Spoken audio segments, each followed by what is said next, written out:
Jadi memang untuk pelamar ini hanya bisa memilih satu jenis pengadaan. Oke. Selama melaksanakan tugas selama 5 tahun ini, kalau dia berkinerja baik, nanti jadi catatan apakah perjanjian kerja di periode keduanya itu grade-nya naik gitu loh. Oke.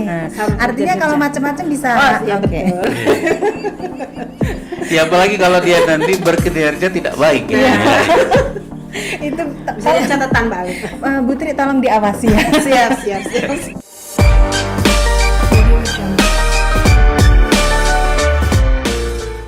Assalamualaikum warahmatullahi wabarakatuh. Shalom, Namo Buddhaya, Om Swastiastu, Witetung Tien, salam sejahtera bagi kita sekalian. Tabi pun. Iya pun. Sahabat religi, jumpa lagi pada podcast Kantor Wilayah Kementerian Agama Provinsi Lampung, Ngupi Ngobrol Seru Penuh Inspirasi. Baik, hari ini kita akan ngobrol seru bersama dengan Kepala Bagian Tata Usaha, Bapak Dr. Andes Haji Marwansah. Apa kabar Pak? Alhamdulillah, sehat semua, sehat selalu. Alhamdulillah, didampingi dengan salah satu ketua tim yang cantik dari Sekretariat Ibu Tri Rahayu, Ketua Tim SDM Aparatur. Apa kabar Bu Tri? Alhamdulillah Mbak Ali. Mbak Ali sehat ya Mbak Ali? Alhamdulillah, terima kasih. Hari ini kita akan ngobrol tentang tema yang sedang hype, yang sedang banyak diminati oleh masyarakat Lampung. Bahkan konten CPNS tahun 2024 ini sampai dengan hari ini itu sudah ditonton sebanyak lebih dari 13.000 viewer. Viral ya? Amal jariah itu. Iya, saking viralnya, makanya mau nggak mau, bisa nggak bisa, hari ini Pak Kabak selaku penanggung jawab kepegawaian dan Bu Tri selaku pelaksana teknisnya harus hadir di podcast Kantor Wilayah Kementerian Agama Provinsi Lampung. Oke, Pak Kabak, ini Pak Kabak dulu ya Bu Tri ya. Yang pertama Pak Kabak, kapan sih pendaftaran CPNS ini mulai dibuka Pak? Untuk Kementerian Agama Republik Indonesia, khususnya untuk di wilayah kantor Kementerian Agama Provinsi Lampung, sesuai dengan jadwal yang sudah dirilis di medsos, kemudian di pengumuman-pengumuman resmi kantor wilayah, dimulai dari tanggal 1 sampai dengan 14 September 2024. Oke, artinya masyarakat masih punya waktu kurang lebih 12 hari ya. Masih cukup untuk Mikir-mikir. Iya. Untuk mikir-mikir formasi mana yang akan dipilih. Ada berapa formasi ini Pak Kabak? untuk yang rekrutmen ASN. Oke. Yang satu pola CPNS, Betul. kemudian yang insya Allah nanti akan menyusul itu pola P3K. P3K, baik. Tetapi untuk yang saat ini itu yang CPNS formasinya sekitar 408 formasi yang akan 408. ditempatkan di lingkungan kantor wilayah Kementerian Agama Provinsi Lampung. Baik. Mulai dari madrasah, KUA, kemudian nanti kantor Kementerian Agama Kabupaten Kota, kemudian di kantor wilayah sendiri. Baik Pak, untuk 408 formasi ini Pak, apakah ini semuanya untuk formasi umum atau seperti apa? Untuk 408 formasi yang sudah disampaikan kepada masyarakat, itu terdiri dari guru madrasah sebanyak 171 formasi, kemudian formasi penghulu untuk 109 formasi, kemudian penyuluh agama Islam, Hindu, Kristen, Katolik, dan Buddha itu 43 formasi, kemudian di digital teller itu 22 formasi, kemudian pengawas jaminan produk halal itu 20 formasi, kemudian jabatan fungsional teknis seperti statistisi, kemudian analis anggaran, prahum, itu sebanyak 43 formasi. Oke, dari 408 ini apakah ada formasi untuk penyandang disabilitas Pak? Sesuai dengan regulasi ASN kita, undang-undang ASN kita, kita juga memberi ruang untuk saudara-saudara kita yang disabilitas. Oke. Itu sebanyak 5 formasi untuk penyandang disabilitas. Oke, baik. Tadi Pak Kabak juga menjelaskan bahwa ada 2 tahapan dalam penerimaan ASN ini. Yang pertama tadi CPNS seperti yang sudah disebutkan. Yang kedua P3K. Apa sih Pak perbedaan antara PNS dengan P3K ini Pak Kabak? Untuk perbedaan PNS dan P3K, sesuai dengan Undang-Undang ASN nomor 20 tahun 2023 itu pasal 5 yang menyebutkan bahwa aparatur sipil negara yang ada di wilayah Republik Indonesia itu terdiri dari PNS dan P3K. Oke. Jadi ini regulasi kepegawaian terbaru aparatur sipil negara. Kemudian ada perbedaan P3K dengan PNS ini. Kalau PNS atau CPNS ini kan bisa dilamar oleh fresh graduate dengan batasan minimal usia 18 sampai 35 tahun pada saat mendaftar.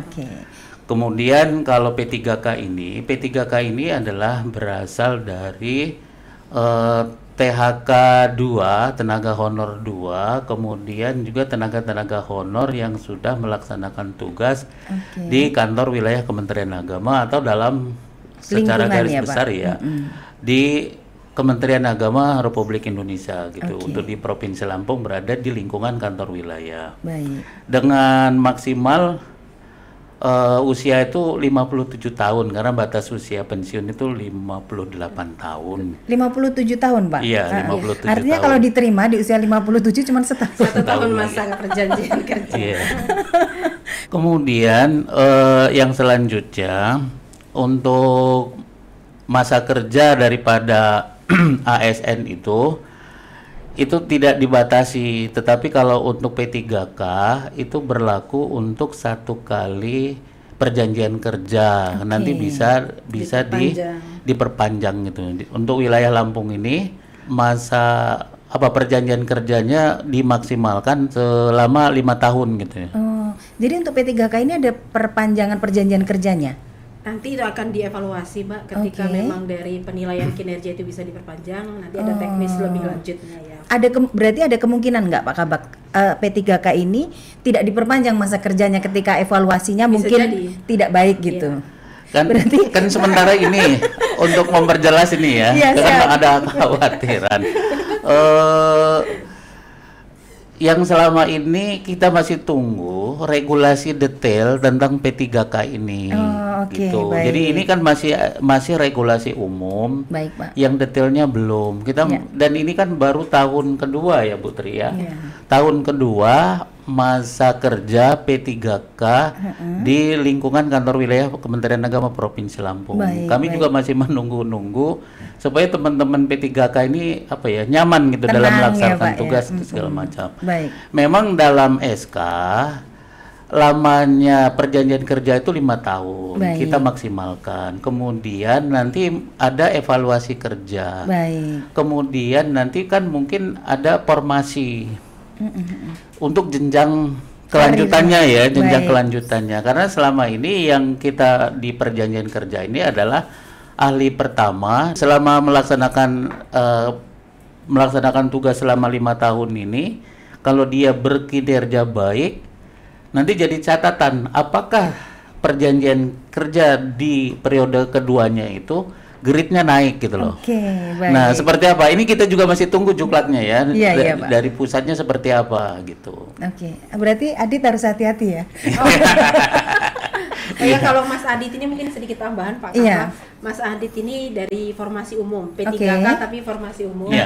Jadi yang memang tidak berhonor di Kementerian Agama. Baik. Ada juga ya formasi umum. Di tahun 2023 kita pakai formasi umum. Di 2022 dan 2021 kita formasinya khusus untuk tenaga non ASN Kementerian Agama. Baik. Tapi tetap kan dengan perjanjian. Sama artinya kalau macam-macam bisa. Betul. Ya, apalagi kalau dia nanti berkinerja tidak baik ya. Itu bisa catatan Mbak. Bu Tri tolong diawasi ya. Siap. Baik, saya akan melanjutkan lagi Pak. Tadi sudah dijelaskan bahwa ada beberapa perbedaan antara PNS dengan P3K. Tapi kalau secara fasilitas ini, mungkin Pak Kabak atau Bu Tri ini yang menjawab. Kalau untuk reward, penghargaan dari pemerintah untuk yang P3K ini sudah dianggap ASN yang punya keahlian, Bu. Baik. Sehingga teman-teman P3K ini tidak 80% seperti CPNS gitu ya. Jadi Mereka langsung 100%. 100%. Kemudian di tabel gajinya lebih ya Putri? Iya. Lebih besar dari PNS gitu, karena mereka ini dianggap oleh pemerintah sudah punya keahlian gitu loh. Baik. Dan ini sebenarnya sempat jadi perdebatan juga Pak di internal ASN yang lama. Iya betul. Karena antara pelaksana yang sudah beberapa tahun melaksanakan pekerjaan, tugas dan fungsinya, di kemudian dengan teman-teman P3K ini ada selisih penghargaan dari pemerintah gitu. Betul. Tapi ini mudah-mudahan tidak menjadi kesenjangan reward ini tidak menjadi hal yang tidak baik di internal Kementerian Agama. Ya, makanya kan gini, kita juga dari kantor wilayah, kemudian dari Biro Kepegawaian Kementerian Agama Republik Indonesia juga memaksimalkan agar teman-teman pelaksana ini segera untuk jadi beralih ke jabatan fungsional tertentu gitu. Jadi sudah kita skema untuk supaya juga nanti ikut berkompetisi untuk jabatan-jabatan fungsional tertentu ini. Juga kita juga masih menunggu dari Menpan dan Biro Kepegawaian JFT itu. Iya, baik. Makasih. Baik, ini saya akan ke Bu Tri karena ini pertanyaannya lebih ke teknis Pak Kabak. Bu Tri, bagaimana sih tahapan dari seleksi CPNS ini? Oke Mbak, jadi mengacu ke Permenpan terkait pengadaan ASN, untuk tahapan seleksi CPNS itu sama seperti sebelumnya. Jadi dimulai dari seleksi administrasi, kemudian dilanjutkan dengan seleksi kompetensi dasar, dan terakhir itu ada namanya seleksi kompetensi bidang. Jadi ada tiga tahapan ini. Kemudian cara melamarnya Bu Tri, ini kan lebih teknis, mungkin Bu Tri yang bisa menjawabnya. Kalau untuk persyaratan kemudian tata cara itu bisa dibaca masing-masing ya di pengumuman di laman resmi Kemenak. Untuk aplikasi pendaftaran itu sama di satu pintu melalui aplikasi BKN di SSC ASN BKN. Jadi silahkan masing-masing itu melamar melalui SSC ASN BKN, membuat akun, kemudian silahkan memilih instansi Kementerian Agama. Nanti di situ ada pilihan-pilihan selanjutnya. Tinggal mengikuti panduan yang ada. Baik. Betul. Ini saya kembali ke Pak Kabak. Pak Kabak, ini ada kegalauan. Ada kegalauan dari teman-teman P3K ini, kebetulan beberapa juga banyak yang berdiskusi dengan kami terkait dengan mereka ini P3K menunggu formasi P3K-nya. Maksud saya mereka yang sudah honorer lama mungkin di kantor wilayah atau di tempat-tempat yang lain. Kemudian ada pembukaan CPNS. Mereka galau mau mengikuti CPNS atau tetap menunggu P3K-nya. Ini sebenarnya gimana Pak Kabak? Apakah bisa gitu menunggu P3K-nya sambil mendaftar CPNS-nya Pak? Baik, pada kita semua memang beberapa hari dari kemarin dan mungkin ke depan ini beberapa teman-teman yang P3K yang masuk ke database BKN, kemudian yang terskema untuk P3K ya agak galau karena memang pengumuman rekrutmen P3K itu tidak berbarengan dengan CPNS. Ini ada perbedaan waktu dan kami juga belum bisa menyampaikan informasi itu ke halayak ramai kepada seluruhnya di seluruh wilayah Lampung ini karena kami juga masih menunggu dari pusat gitu ya. Nah, kemudian kalau teman-teman ini ingin mendaftar di CPNS sebenarnya diperbolehkan selama kualifikasi itu memenuhi. Tetapi dia boleh mendaftar di CPNS saja, di P3K-nya nggak boleh lagi gitu loh. Nah ini, jadi dia mendaftar di formasi umum, tetapi nanti untuk formasi P3K-nya tidak berhak lagi untuk mendaftar gitu. Artinya yang sudah honor beberapa tahun terputus gitu ya Pak? Ya, untuk mendaftar itu.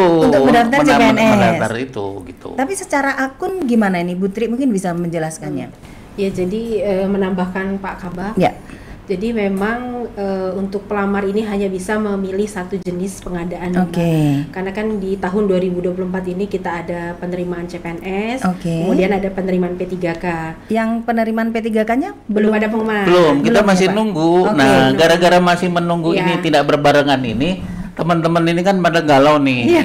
Termasuk bukan hanya yang bersangkutan saja, orang tuanya, keluarga yang lain ini juga menambah kegalauan kan gitu. Ya, jadi setiap pelamar itu hanya bisa memilih itu ya Mbak ya, salah satu jenis pengadaan, apakah dia akan memilih CPNS atau memilih P3K. Ketika dia sudah melamar CPNS, maka dia tidak bisa melamar P3K. Jadi untuk 1 tahun periode anggaran ya, anggaran itu. Jadi di tahun 2024 kita hanya bisa memilih satu jenis pengadaan, satu formasi, satu instan. Kemudian ini Pak Kabak, di tahun 2023 Kantor Wilayah Kementerian Agama Provinsi Lampung ini mendapatkan penghargaan sebagai penyelenggara CPNS terbaik. Untuk formasi tahun 2022 Mbak, kita mendapatkan peringkat terbaik pertama. Kemudian di tahun 2023 formasinya ya, formasi 2023 kita mendapatkan terbaik ketiga. Jadi dua kali. Wah, ini kerja keras yang luar biasa ini Pak Kabak, bisa diceritakan ini Putri ini kayaknya wilayahnya biar Bu Tri dan teman-teman ini tambah semangat. Iya. Sudah dapat piagam harus pamer juga nih. Bukan pamer, bercerita tentang sukses Putri. Ya, terima kasih Pak Alif, Pak Kabak. Jadi memang gelaran penerimaan ASN ini memang hajatan nasional ya Mbak Alif ya. Tentunya kerjasama semua pihak, kerjasama kita semua, dukungan dari semua pihak, pimpinan dan kawan-kawan ya. Jadi alhamdulillah di tahun 2022, formasi 2022 dan 2023 kita 2 kali memperoleh penghargaan. Tentunya ini menjadi motivasi, obat lelah juga untuk kita semua ya Mbak Alif. Ternyata hasil kerja keras kita itu mendapat reward dari pemerintah. Dan tentunya di tahun ini harapan kita bisa lebih baik lagi. Iya, tentu. Iya, untuk bisa menyukseskan. Amin. Dan ini juga tidak terlepas dari dukungan dari pimpinan ya, yang selalu memberikan support, memberikan motivasi dan mengawasi tentunya pekerjaan yang sudah kita lakukan. Betul nggak Pak Kabak ini? Ya memang teman-teman ini kan kita saling support, saling koordinasi, kemudian saling doa, saling mengisi gitu, saling mengingatkan, karena ini kan memang waktunya terbatas, kemudian pekerjaannya juga cukup banyak, butuh ketelitian, butuh yang lainnya gitu. Kalau tidak saling sinergi, kemudian tidak saling support, saya kira pekerjaan ini tidak terselesaikan, kemudian hasilnya juga tidak maksimal. Baik. Pak Kabak dan Bu Tri, salah satu latar belakang kenapa kita harus podcast hari ini adalah begitu banyaknya pertanyaan-pertanyaan dari masyarakat, dari netizen kita yang masuk ke media sosial Kanwil yang nggak mungkin kita jawab satu persatu. Tapi secara umum itu sudah kita rangkum, ada beberapa pertanyaan yang bisa mungkin dijawab oleh Pak Kabak ataupun Bu Tri. Yang pertama ini juga pertanyaan dari netizen ini, bagaimana sih mekanisme bagi P3K untuk mendapatkan surat persetujuan dari PPK? PPK ini pejabat pembuat komitmen ya. Bagaimana Pejabat Pembina Kepegawaian. Oh, salah. Udah ngomongnya pede banget, salah pula ya. Pejabat Pembina Kepegawaian. Tapi PPK itu pejabat pembuat komitmen bisa juga. Jadi kalau urusan dana, urusan pencairan, pejabat pembuat komitmen. Sebenarnya saya udah tahu sih Pak, tapi sengaja biar obrolannya agak banyak. Dalam kurung les. Siapa ini yang bisa menjelaskan Pak Kabak? Putri Pak, ini teknis ya. Putri silakan nih Putri. Gimana mekanisme P3K untuk mendapatkan surat persetujuan dari pejabat pembina kepegawaian ini?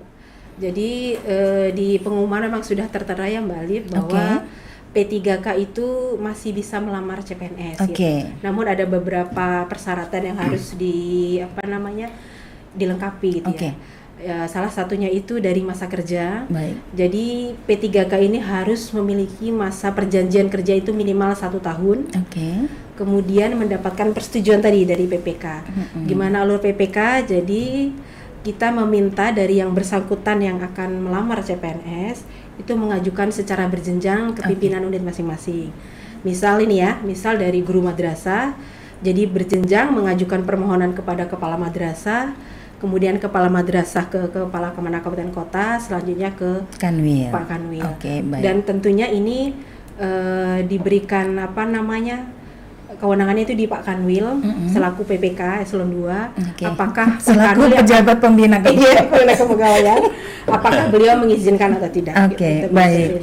Ini sebelum ke pertanyaan netizen berikutnya, Pak. Saya mengingatkan untuk yang siap. surat menyurat ini. Iya, Kadang-kadang teman-teman ini mepet-mepet gitu. Sementara surat ini kan harus dilakukan berjenjang. Betul. Dari unit terkecil ke atasnya sampai ke Pak Kanwil. Kalau dia nanti tanggal 13 baru ngurus untuk yang rekomendasi ini kan dikhawatirkan tidak terselesaikan. Kesusu-susu. Nah, gitu. Kadang-kadang kan mepet-mepet gitu loh. Nah, ini Pak. Juga mohon kepada teman-teman semua yang P3K sudah punya masa kerja 1 tahun, kemudian juga berharap akan berkompetisi lagi untuk jabatan untuk CPNS-nya, ya persiapkan persyaratan-persyaratannya sejak dini gitu loh. Untuk yang rekomendasi ini. Gitu. Makasih. Iya. Ini tadi sebelum saya lanjut ke pertanyaan netizen Pak Kabak dan Bu Tri. Ini kan untuk CPNS, untuk pegawai negeri ini masih sangat diminati oleh masyarakat, khususnya masyarakat Lampung ya. Untuk Lampung sendiri peminatnya tuh di tahun sebelumnya nih ada berapa tuh? Kalau terakhir itu sampai dengan 7.000 pelamar kita ya. 7.000 pelamar untuk memperebutkan sekitar 300 formasi. 300 formasi. Itu sudah nggak berdiri lagi gitu verifikasi. Tadi udah siang malam ya di kantor ya. Kita juga nggak terbayang juga ini ada 408 formasi, mungkin peminatnya juga lebih banyak dari yang sebelumnya ya Pak Kabak ya. Sudah top ini kita Pak, top 5 kementerian terbanyak untuk peminat Kementerian Agama termasuk. Kenapa kira-kira Pak Kabak Kementerian Agama ini diminati oleh masyarakat Pak? Ya saya kira Kementerian Agama ini adalah kementerian yang besar. Betul. Kemudian regulasi-regulasi ASN secara nasional itu kita langsung terapkan implementasi dalam kehidupan sehari-hari. Kemudian juga capaian-capaian prestasi dari Kementerian Agama di tingkat nasional, Pak Menteri itu kan banyak sekali. Iya, luar biasa ya capaian-capaian kinerja betul. yang sangat baik untuk kita. Nah, itu mungkin motivasi untuk pelamar untuk melamar di Kementerian Agama. Atau bukan karena Kementerian Agama nih Pak bekerja sambil beribadah. Masya Allah. Siap. Karena ada agamanya itu loh Pak, kan. Plus formasi ya. Plus formasinya banyak. Betul, karena satkernya juga jumlahnya luar biasa banyak. Baik, Pak Kabak dan Bu Tri, kita akan kembali ke pertanyaan dari netizen ini. Pertanyaannya terkait dengan penggunaan materai nih, Bu Tri. Apakah menggunakan materai tempel atau materai fisik atau menggunakan e-materai untuk surat menyuratnya? Iya. Jadi kan memang ada beberapa surat, termasuk surat lamaran itu harus menggunakan materai. Jadi kalau dari kami selaku panitia, kita menganjurkan memakai e-materai ya. Tapi ini katanya elektronik. Ini katanya lagi down servernya e-materai. Peminatnya luar biasa. Iya. Jadi agak bersabar. Iya. Mungkin harus di tengah malam Pak Kabak, pas orang lagi tidur kita download. Dini hari. Pertanyaan berikutnya, kualifikasi pendidikan untuk setiap formasi jabatan itu seperti apa? Untuk kualifikasi pendidikan silahkan dicek di pengumumannya sudah jelas itu per masing-masing formasi itu apa saja kualifikasi pendidikannya Mbak. Jadi silahkan lebih teliti dalam membaca. Ya ini kebanyakan ini ya mereka sebenarnya jawabannya itu sudah ada di formnya. Tapi tetap nanya dan pertanyaannya banyak ini. Kami harus satu persatu mengulasnya. Berikutnya, apakah dapat menggunakan surat keterangan lulus untuk melamar? Oh tentu tidak. Jelas ya. Kalau untuk ijazah itu wajib ya. Jadi tidak bisa menggunakan SKL. SKL itu hanya untuk melanjutkan pendidikan kayaknya ya. Boleh ya. Kalau melamar wajib ini Pak, wajib ijazah ini. Kalau melamar CPNS harus menggunakan ijazah. Berikutnya surat lamaran apakah ditulis tangan atau diketik? Nah ini pertanyaannya. Ini Pak Kabak zaman ngelamar tulis tangan ini kayaknya dulu. Gimana nih Pak Kabak? Boleh dua-dua. Yang penting diupload. Yang penting diupload. Oke. Nah kemudian Putri ini tolong diingatkan juga tentang ijazah ini, kan suka juga travel ini. Iya. Apakah dia fotokopi, apa ijazah yang asli, kemudian apakah dia nanti? Iya, di scan-nya yang seperti apa gitu ya Pak ya? Apa legalisir enggak gitu? Ijazah dan transkrip asli ya. Oke. Itu kita itu tidak fisik kan, tidak diantar langsung tapi online ya. Melalui SSCISN tadi. Betul, melalui SSCISN yang itu harus di-upload di link yang sudah tersedia. Jadi kalau yang untuk ijazah dan transkrip ini ada beberapa dulu pelamar yang agak seperti apa dengan kita sehingga verifikasi ini agak lama karena yang dia upload adalah fotokopi ijazah, bukan ijazah aslinya. Jadi gitu. Harus ijazah dan transkrip yang asli. Asli di-scan, kemudian baru yang di-upload. Baik. Scan warna, Mbak. Jadi kemarin memang pengalaman juga warna. Baik, ini ada pertanyaan susulan yang baru masuk ini. Kalau ganti jurusan ini pasti baru masuk ke medsos ini karena suratnya dari Ajis. Kalau ganti jurusan misal pas lulus, kata-kata Ajis nih, pas lulus jurusan A, kemudian pas lamar jadi jurusan B itu gimana? Ada perubahan nama dari universitasnya. Di nomenklatur ya. Betul, itu nggak masalah saya kira ya. Silahkan dilampirkan ijazah plus surat keterangan. Biasanya kan ada surat keterangan perubahan perubahan nama jurusan tadi. Berarti tetap dilampirkan dan tetap di jurusannya boleh walaupun ada pergantian tapi dilampirkan surat keterangannya. Baik. Biasanya di kampus, di dekanat atau direktorat sudah paham ini, tinggal mengingatkan saja, minta surat keterangan alih perubahan nama itu, nomenklaturnya, perubahan nomenklaturnya. Ini ada juga pertanyaannya ini. Tapi itu nanti maksud saya scanannya itu berada di file mana gitu loh Putri? Di ijazah. Gitu ya. Jangan jadi satu paket gitu ya. Jangan scan tapi ditaruh di mana gitu loh. Sama ini mungkin Pak Kabak mengingatkan juga mumpung terkait scan. Jadi jangan sampai seharusnya satu itu ada beberapa beberapa dokumen ditumpang tindih, scan satu terus scan lagi, akhirnya malah yang terbaca hanya yang terakhir. Betul. Ini yang harus penting diingatkan bagi para pelamar ya, supaya jelas gitu pada saat scan-nya seperti apa, termasuk tadi disampaikan Pak Kabak. Dokumen ini harus di mana itu harus jelas. Betul. Ini lagi pertanyaannya penting nggak penting ini? Penting lah kalau karena Pak Kabak bilang penting, ini harus penting. Contoh surat pernyataan dan lamaran. Itu ada nggak di formatnya? Sudah ada semua ya Putri? Ya karena saya dulu pelamar juga Pak, itu ada contohnya gitu. Silakan dibaca lagi di linknya, semuanya itu formatnya ada di sana. Jadi mohon teman-teman semua yang di-download itu yang versi sekarang ya, jangan nanti pakai versi 2023, versi 2022. Betul. Itu ya, mohon yang sekarang nih download lagi lah. Jangan mengandalkan dokumen contoh yang lama gitu. Makasih. Betul. Baik Pak Kabak, ini yang terakhir ini yang paling penting ini ada beberapa pesan mungkin dari Pak Kabak selaku pembina pegawaian di kantor wilayah Kementerian Agama Provinsi Lampung untuk para pelamar nih Pak. Silakan Pak Kabak. Makasih. Kemudian untuk teman-teman pelamar ini saya harapkan juga membaca dengan teliti aturan-aturannya yang sudah ditetapkan. Kemudian mengupload juga dengan teliti persyaratan-persyaratan yang dipersyaratkan sehingga teman-teman semua ini dapat lulus administrasinya dengan baik. Kemudian yang selanjutnya dalam proses CPNS ini, dalam proses seleksi maupun selanjutnya ini tidak dipungut biaya. Kemudian kita juga nanti melaksanakan CAT yang terintegrasi dengan BKN gitu ya. Jadi bagi yang teman-teman ini ya kompetensi itulah artinya, maksud saya maksimalkan kompetensi untuk bersaing dengan teman-teman selama belajar. Tidak ada proses lain selain memaksimalkan potensi kita. Jadi kalaupun ada yang menawarkan segala macam, ya jangan ditanggapi karena ini memang proses seleksi ini berjalan dengan fair gitu. Terima kasih itu Pak. Oke, untuk ini Pak, teman-teman para pejuang, para pejuang penyelenggara CPNS ini Pak, ada pesennya nggak nih Pak untuk Bu Tri dan kawan-kawan?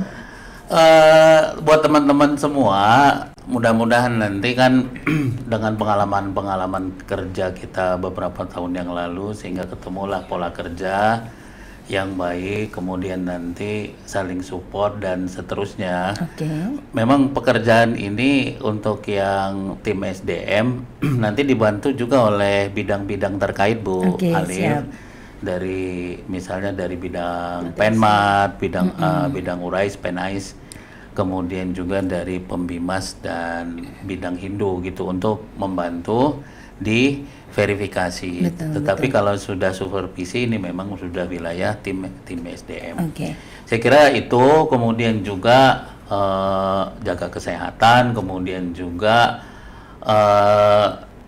ya jaga kerahasiaan. Nah, ini yang paling penting ya. Jaga kerahasiaan supaya pelaksanaan seleksi berkas, kemudian seleksi ini juga berjalan dengan baik dan seterusnya. Walaupun Bu Alif, kantor wilayah ini hanya verifikasi dan supervisi administrasi.